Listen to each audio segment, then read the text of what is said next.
Hello everyone, this is a quick video to explain the decisions that we've made regarding EdDirection and the carbon growth cycle. Um, we want to start with a quick mention about the importance of collaboration. Never in the history of education has there been a time when all of the experts have agreed upon one specific thing, and we live in such a time. There is an overwhelming consensus among all the experts in education regarding the importance of effective collaboration. From John Hattie, who uh, phrases it as collective efficacy, the largest effect size uh, that he's been able to experience. Um, Michael Fullan has this great quote: "Time and again we see the power of collective capacity. When the group is mobilized with focus and specificity, it can accomplish amazing results." Reeves, Marzano, Dufours, Matos, the list goes on, that there is power in collective, collaborative decision making. That is the sweet spot. That's where students make the most improvement. Now, we've been to Solution Tree events. Most educators have had an opportunity to go to a Solution Tree conference of some kind.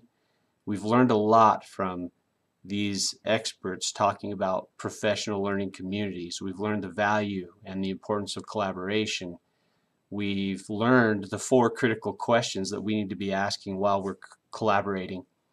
And we have also learned the impact that that has on student learning. We also understand now the value and importance of school-wide systems to ensure intervention takes place and that it's done in an effective way. So, we leave these Solution Tree events excited. We're ready to go. We want to hit the ground running, but then we come back to our work settings and we see that it's not that easy. You don't just walk into a school and start doing PLC. So how do you do it?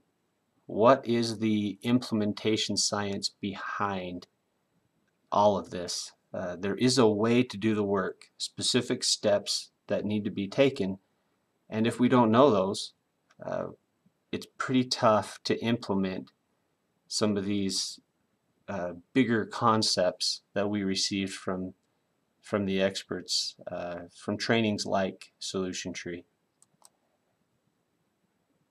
I've been personally working to develop PLCs and effective collaboration since 2007 when I first heard Mike Matos, and since then I've been working pretty much non-stop since that time to learn how to implement these things. Many of you have been working for a long time also to develop the implementation of effective collaboration.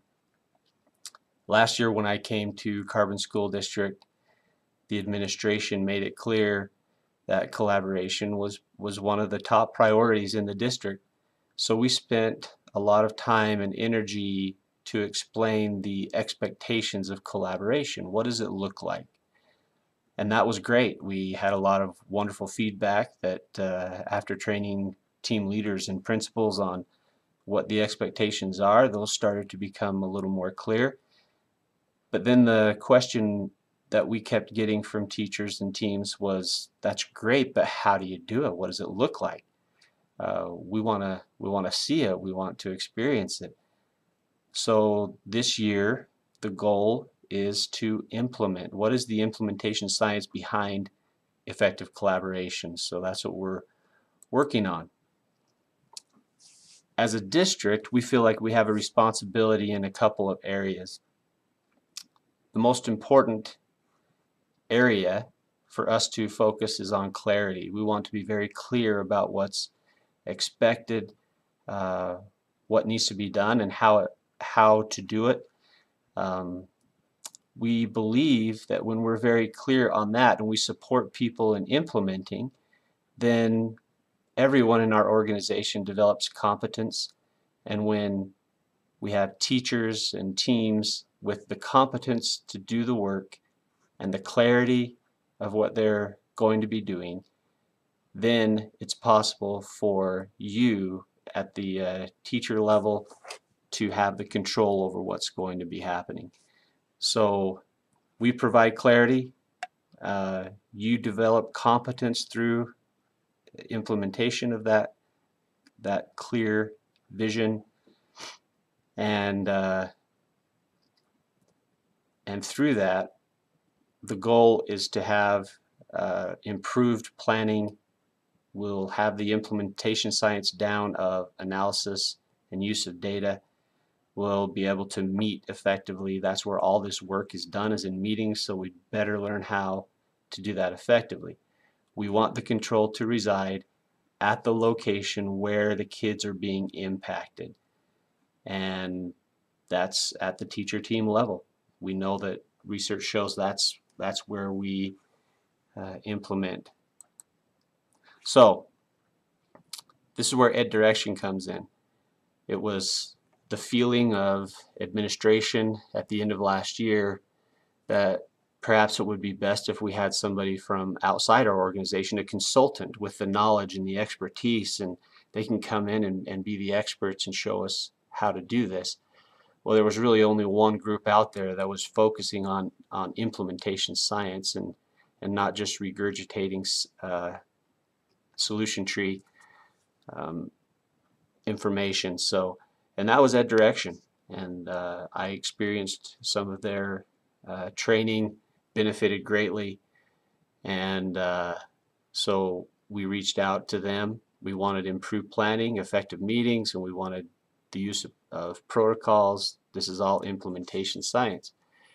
We received some good tools. That training, we received some great things. They are really good at what they do. We had some common language, common learning focus. However, we didn't quite get what we wanted.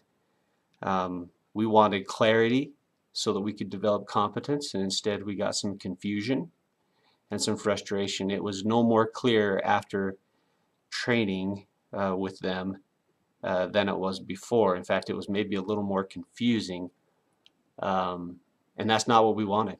We wanted everything to be very clear, and we analyze the data. We at the district level model what we expect everyone else to do, and that's to analyze data and adjust your plans. So as we did that, we recognized that there was a disconnect between how we see the work and what we think needs to happen in order to move the work forward, and how they saw it. They kind of saw it as, let's reveal things piece by piece, and we don't believe in that. We believe in laying it all out and being very clear from the get-go. We also believe we have the capacity and the knowledge, the experience to be able to do this. So their approach isn't wrong. It's just different from how we decided we want to move forward.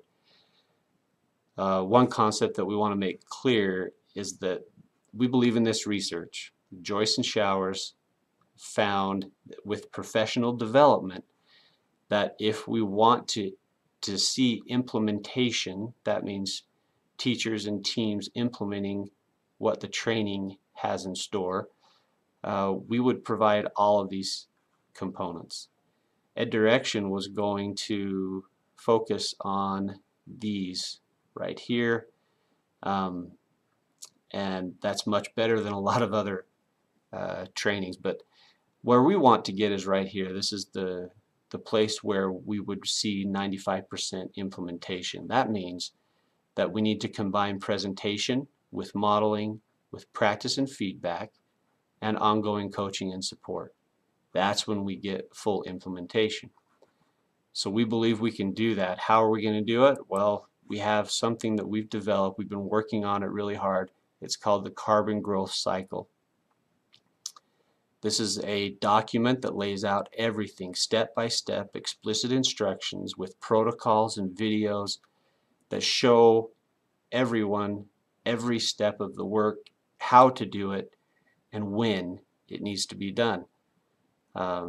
This is a cycle that won't change. I mean, there'll be minor adjustments, but you can see in this growth cycle everything that we will expect from collaboration teams through the whole year.